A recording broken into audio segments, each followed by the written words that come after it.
सभी प्यारे विद्यार्थियों का JPRC की डिजिटल स्टडी में एक बार पुनः स्वागत है। प्रिय विद्यार्थियों, आज के वीडियो में हम कक्षा 11 के तुलसीदास कृत भरत महिमा के शीर्षक का अध्ययन करेंगे। प्रीवियस वीडियो में तुलसीदास कृत रामचरितमानस के अयोध्या कांड के भरत महिमा के 4 दोहों और चौपाई छंदों का अध्ययन हम लोगों ने किया था। आज भाग 2 वीडियो शीर्षक के रूप में हम अवशेष भरत महिमा के दोहों, पदों, छंदों, सोठों की व्याख्या पढ़ेंगे, जो हमारे परीक्षा में संबंधित प्रश्नोत्तर से आता है। आए अविलंब किए हम गोस्वामी तुलसीदास कृत जनमानस को पवित्र करने वाली राम कथा का वर्णन करते हैं। उस दिन हम लोगों ने देखा था भरत महिमा शीर्षक ही है कि भरत की महिमा का गुणगान। तो भरत अयोध्या वासियों के साथ भगवान राम को अयोध्या वापस लाने के लिए चित्रकूट गए हैं। चित्रकूट में जो भी गतिविधियां घटती हैं वो स्वामी तुलसीदास इन शब्दों में लिख रहे हैं। सबसे पहले हम लोग छंद पढ़ेंगे और छंद में है कि सन्मान सुर मुनि बंदी बैठे उतर दिस देखत भये, नवधूरि खग मृग भूरि भागे विकल प्रभु आश्रम गए, तुलसी उठे अवलोकि कारण काह चित संचित रहे, सब समाचार किरात पोलहि आहि तेहि अवसर कहे। प्यारे विद्यार्थियों, पाठ्य पुस्तक का सहारा लें, छंद देखें, जो भी कठिन शब्द है उसका अर्थ बताएंगे, फिर भाव देखें। पहले इसका प्रसंग जान लें। प्रसंग जानते ही हमारी व्याख्या या उस पद पर संबंधित प्रश्नों के उत्तर स्वयं मन में प्रस्फुटित हो जाते हैं। तो प्रसंग इसका है कि उस दिन हम लोगों ने पढ़ा था कि सीता रात में एक स्वप्न देखती हैं जो दुखदायक स्वप्न होता है। उस सुख का वर्णन प्रभु राम से करते हैं। राम लक्ष्मण के साथ पवित्र मंदाकिनी में स्नान करने के पश्चात अपने इष्ट देवता भगवान शंकर की पूजा करते हैं। उसका वर्णन करते हुए तुलसीदास जी लिख रहे हैं कि जैसे ही राम लक्ष्मण के साथ पूजा करने भगवान शंकर के सम्मुख बैठे, वैसे ही देखते हैं तो जंगल के पशु पक्षी, किरात अर्थात बहेलिया आदि दौड़ते हुए भगवान के आश्रम की तरफ चले आ रहे थे। उन सबको दौड़ते हुए देखकर भगवान राम आश्चर्यचकित होकर पूजा को मध्य में रोक करके ही खड़े हो जाते हैं और देखते हैं कि जंगल के सभी जीव जंतुओं के साथ वह आदिवासी भी आए हुए हैं। तो उसमें से जो आदिवासी थे किरात आदि, वो भगवान से कह रहे हैं, सुनत सुमंगल बैन मन प्रमोद तन पुलक, शरद सरोरुह नैन तुलसी भरे सने जल। बीच का जो प्रसंग है वो आपको रामचरितमानस में मिलेगा।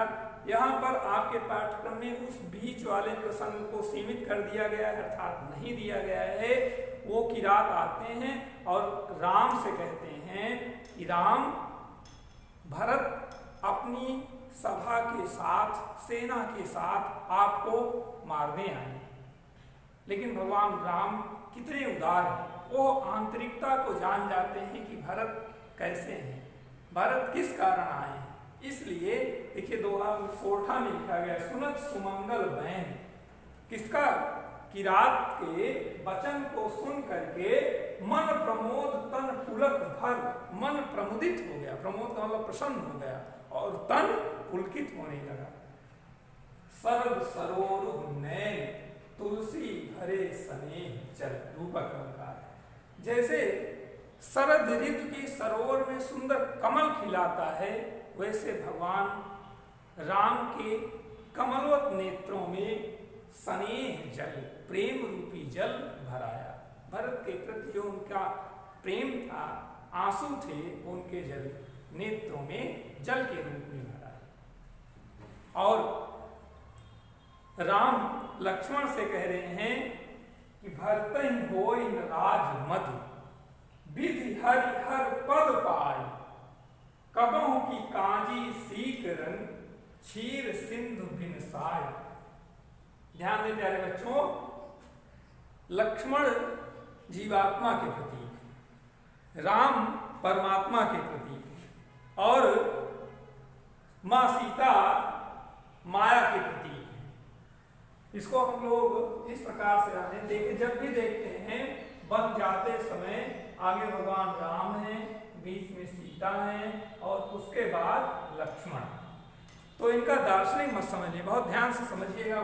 पूछा जाता है ये प्रभु राम हैं जो परमात्मा के प्रतीक हैं, सीता माया के प्रतीक हैं और लक्ष्मण आत्मा के प्रतीक हैं। इस आत्मा को मिलने के लिए परमात्मा से बीच में माया डिस्टर्ब करती है, ठीक है ना।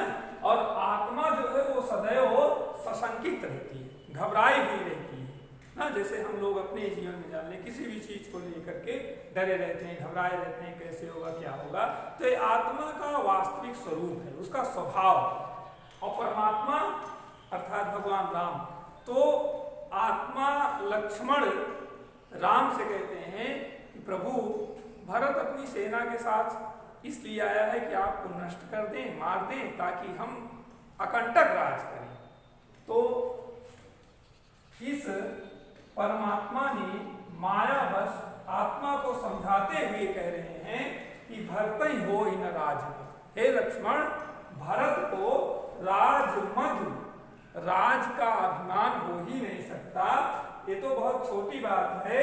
यदि विधि का मतलब ब्रह्मा विष्णु महेश के पद को भी ले दिया जाए तो भरत को राज अभिमान उसी प्रकार नहीं हो सकता जैसे कबों की कांची सीकरन।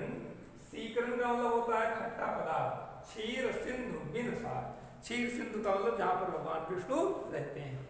क्या थोड़े से खट्टे पदार्थ को डाल करके दूध और पानी को क्षीर सागर से अलग किया जा सकता है? दिलगाय का मतलब होता है अलग करना। जैसे दूध है, उसमें थोड़ा सा नींबू निचोड़ दिए ना तो वो मट्ठा बन जाता है। मट्ठा दही में पानी और दूध का स्वरूप अलग अलग हो जाता है। तो ये तो थोड़े में किया जा सकता है, लेकिन दूध का सागर जब हो उसमें आप नींबू निचोड़ेंगे तो क्या दूध और पानी अलग होगा? नहीं होगा, असंभव, कभी नहीं होगा। तो राम लक्ष्मण को समझाते हुए कह रहे हैं कि भरत ही हो इन राज मधु, विधि हरिहर पद पाए, कबों की काजी सीकरन क्षीर सिंधु मिल जाए। जैसे क्षीर सिंधु दूध के सागर में खट्टे पदार्थ को डालकर उसके गुण और दोष को अलग नहीं किया जा सकता, वैसे भरत को यदि ब्रह्मा विष्णु महेश का पद दे दिया जाए तब भी उन्हें राज अभिमान नहीं हो सकता। प्यारे बच्चों, इस तरह भरत का स्वभाव था। चाहे जितना कुछ हो जाए, मिल जाए, लेकिन कभी भी हमें अभिमान नहीं करना चाहिए। आगे क्योंकि जीवात्मा समझती नहीं, जैसे आपको एक उदाहरण दिया जाए, दो उदाहरण नहीं समझ में आता है ना, कई उदाहरण दिया जाता है तब समझ में आता है। वैसे अभी लक्ष्मण संतुष्ट नहीं हुए हैं तो राम उनको संतुष्ट करते हुए दूसरा उदाहरण देकर समझा रहे हैं कि तिमिर तरुण तरनी मक गिलही, गगन मगन मक मेघई मिलही, गोपद जल बूढ़ई घट जोनी, सहज क्षमा बद छाड़े छोनी। उदाहरण दे रहे हैं, मसक फूंक मक स्मेर उड़ाई, होय नृप मधु भरतहि भाई। हे भाई लक्ष्मण, अब चौपाई के उदाहरणों को भली भांति समझें। राम लक्ष्मण को संबोधित करते हुए कह रहे हैं, हे लक्ष्मण, तिमिर तरुण तरनी मक गिलही। तिमिर का मतलब होता है अंधेरा, तरुण का मतलब होता है सूर्य, और तारागण, तरनी का मतलब तारागण। भले ही आसमान के तारागण मिल करके सूर्य को निगल जाए। कभी ऐसा हुआ देखे कभी कि तारागण मिलकर के सूर्य को निगल जाए? नहीं। लेकिन राम कह रहे हैं तब भी मान लो संभव है। अब मगन गगन मक मेघई मिलेंगे, संपूर्ण में बादल मिलकर के इतना गर्जना करे कि आसमान ही टूट जाए, ऐसा हुआ कभी नहीं। आगे कह रहे हैं, गोपद जल बूढ़ई घट जोनी। घट जोनी अगस्त की पर्यायवाची है, घट से उत्पन्न हुए थे और समुद्र पी गए, समुद्र को शोक किया। भगवान राम कह रहे हैं, भले ही ऋषि अगस्त गोपद गए गड्ढे में डूब के मर जाए। ऐसा हो सकता है? जो व्यक्ति समुद्र पूरा सोख ले वो गाय के पैर से हुए गड्ढे में डूब सकता है? नहीं। लेकिन राम कह रहे हैं एक बार मान लो कि ये भी संभव है। फिर सहज क्षमा बर छाड़ई छोनी, छोनी का मतलब होता है पृथ्वी, भले ही अपने सहज स्वभाव क्षमा को छोड़ दें। मसक फूंक मक मेर उड़ाई, मच्छर के फूंकने से भले ही सुमेर पर्वत उड़ जाए, परंतु कोई नृप मधु भरत ही भाई, परंतु हे भाई लक्ष्मण, भरत को नृप मधुराज का अभिमान हो ही नहीं सकता। आगे कह रहे हैं सगुन लखन तुम्हार शपथ पितुआना, हे लक्ष्मण मैं पिता की सौगंध खाकर कह रहा हूं, सुच सुगंध नहीं भरत समाना, भरत के समान दूसरा सुंदर भाई हो ही नहीं सकता। सगुन खीर अवगुण जलताता, मिले रचे पर पंच विधाता। भगवान ने, ब्रह्मा ने सगुण रूपी दूध और अवगुण रूपी पानी को मिलाकर इस प्रपंच का मतलब सृष्टि की रचना की है। और भरत हंस रविवंश तड़ागा, जन्म कीन गुण दोष विभागा, और भरत उस रघुवंश के सरोवर में जन्म लेकर के गुण और दोष को अलग कर दिए। प्यारे विद्यार्थियों, ये जान लें कि भरत के कारण ही हम लोग जानते हैं इसके साथ कैसा व्यवहार किया जाए, क्या उचित है क्या अनुचित है। जो पूरा धर्म की परिभाषा है वो भरत द्वारा लिखी गई है। इतने महान भरत थे। गह गुण पय तज अवगुण बारी, निस जस जगत कीन उजियारी। तुलसीदास जी भरत महिमा का गान करते हुए राम के शब्दों में लिख रहे हैं कि इस ब्रह्मा के द्वारा निर्मित संसार में भरत ने अवगुण को ले लिया और गुण को हम लोगों को दे दिया। अर्थात भरत के अंदर गुण ही गुण है, अवगुण लेस मात्र नहीं है। कहत भरत गुणशील स्वभाव, प्रेम मयोधि मगन रघुराव। इस प्रकार भरत के शील स्वभाव का वर्णन करते हुए भगवान राम प्रेम पयोधि मगन रघुराव, प्रेम रूपी क्षीर सागर में मगन हो गए, अर्थात बहुत प्रसन्न है। दोहा छंद देखे, सुनि रघुबर बानी विबुध, देखि भरत पर हेत, सकल सराहत राम सो, प्रभु को कृपा निकेत। विबुध, भगवान राम का भरत पर प्रेम देख करके वहां के सभाजन प्रसन्न हैं और प्रभु को कृपा निकेत। भगवान राम जो कृपा निकेत, निकेत का मतलब होता है घर महल, जो कृपा के महल हैं उनकी सराहना करने लगते हैं।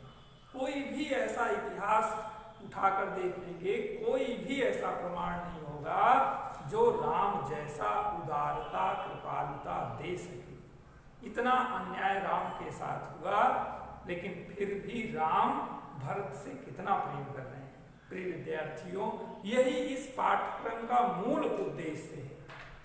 आज जो तमाम झगड़ा लड़ाई का कारण बना हुआ है उसमें आप अगर गौर करें, विश्लेषण करेंगे तो सब आपका परिवार मिलेगा। जितने भी मुकदमे हैं अगर देखेंगे तो मुकदमा किससे है? आपके परदादा होंगे, पितामह होंगे, ना परिवार के कारण ही मुकदमा बना हुआ है। तो हमारे पाठ्यक्रम का यह उद्देश्य है कि यदि हम भरत की महिमा को जानेंगे, अभी विद्यार्थी हैं, अबोध हैं, हृदय मन आपका निर्मल है, उसको आप आत्मसात करेंगे तो कभी भी आपके परिवार में झगड़ा लड़ाई नहीं होगा। परिवार में जब सुमति आ जाएगी तो समाज उत्थान करेगा, देश प्रदेश हमारा भव्य हो जाएगा। इसलिए इन पंक्तियों को आप आत्मसात करें। भरत जी की और राम की जो महिमा है उसका गुणगान करते हुए तुलसीदास जी अगले छंद में लिख रहे हैं कि जौन होत जग जन्म भरत को, सकल धर्म धुनि धरत धाम को। तुलसीदास लिख रहे हैं, को का मतलब कौन, ये ब्रज भाषा का शब्द है, कि इस धरती पर संसार में यदि भरत का जन्म ना हुआ होता तो सकल धर्म धुनि धरत धाम को, इस पृथ्वी पर धर्म को धारण करने वाला कौन होता? अर्थात कोई नहीं। कवि कुल अगम भरत गुण गाथा, को जानहि तुम बिन रघुनाथा। कवि, अगम का मतलब शास्त्र वेद, भगवान राम के अतिरिक्त भरत को कोई जान ही नहीं सकता, समझ ही नहीं सकता। लखन राम सिय सुन सुरवानी, अति सुख कहल लख्यो न जाय बखानी। इस प्रकार भगवान राम की प्रसन्नता और सुख का वर्णन किया ही नहीं जा सकता। यहाँ भरत सब सहित सहाय। प्रीवियस वीडियो में हमने पढ़ा था ये स्थिति तो नदी के उस पार भगवान राम की थी। अब भरत जी जो मिलने गए हैं वो नदी के इस पार हैं, राम उस पार हैं। तो यहाँ का चित्रण करते हुए तुलसीदास जी लिख रहे हैं कि यहाँ भरत सब सहित सहाय, मंदाकिनी पुनीत नहाए। यहाँ भरत अपने गुरुजन माता अयोध्या वासियों के साथ गए हुए हैं। तो कुछ ही लोगों को लेकर आगे बढ़ते हैं और पवित्र मंदाकिनी में स्नान करते हैं। सरित समीप राख सब लोग, नदी के पास ही सब लोगों को रखकर माग मात गुरु सचिव नियोगा, माता जी से आशीर्वाद मांगते हैं। गुरु और सचिव, सचिव जो है सुमंत्र थे और गुरु वशिष्ठ जी को लेकर भरत आगे बढ़ते हैं। चले भरत झांसी रघुराई, साथ निषाद नाथ लघु भाई। कहाँ चल पड़े? जहाँ भगवान राम है। उनके साथ कौन है? लघु भाई अर्थात शत्रुघ्न और निषाद राज केवट। समझ मात कर्तव्य सब चाही, करत उतरक कोटि मन माही। माता के द्वारा किए गए आचरण जब भरत को याद आते हैं तो मन संकुचित हो जाते हैं। अकरत कुतर्क कोटि मन माही, कोटि मतलब करोड़ों प्रकार के कुतर्क मन में आने लगते हैं। राम लखन सिय सुन मम नाहू। भरत जी कह रहे हैं कि राम लखन सिय, जब राम लक्ष्मण सीता मम नाहू, मेरे आने का समाचार सुनेंगे, उठ जन अनंत जाहि तज ठाम, तो उठ करके दूसरी तरफ चले जाएंगे, क्योंकि मेरा आचरण इतना खराब है, घृणित है, निंदनीय है, मैंने ऐसा कार्य किया है जो भगवान राम कभी नहीं पसंद करेंगे और सुन करके ही विमुख हो जाएंगे। मातु मते मोह मानी मुह, जो कुछ करें सो थोड़। दोहा में भरत जी कह रहे हैं कि माता के द्वारा किए गए आचरण के कारण मेरे साथ राम जैसा भी व्यवहार करेंगे सब थोड़ा है, जो भी दंड देंगे सब थोड़ा ही है। अग अवगुण क्षम आदि नहीं, हमारे पापों को अवगुणों को क्षमा करके आदर देंगे, समुझे अपनी ओर, और हमें पुनः स्वीकार करेंगे। तो कृपा निधान भगवान राम है, शरणागत भगवान राम है। इस प्रकार से हम लोगों ने आज के वीडियो में भरत जी का इस प्रकार महिमा का गान किया, पढ़ा, वर्णन किया। प्यारे विद्यार्थियों, वीडियो के सहारे, पुस्तक के सहारे आज आप तन्मय होकर के भरत जी की महिमा को पढ़ेंगे, पढ़ करके आत्मसात करेंगे और जीवन में इसी प्रकार की प्रेरणा लेकर जीने की कला बनाएंगे। कल के वीडियो में हम पुनः तुलसी के इस शीर्षक का अध्ययन करेंगे। तब तक के लिए धन्यवाद।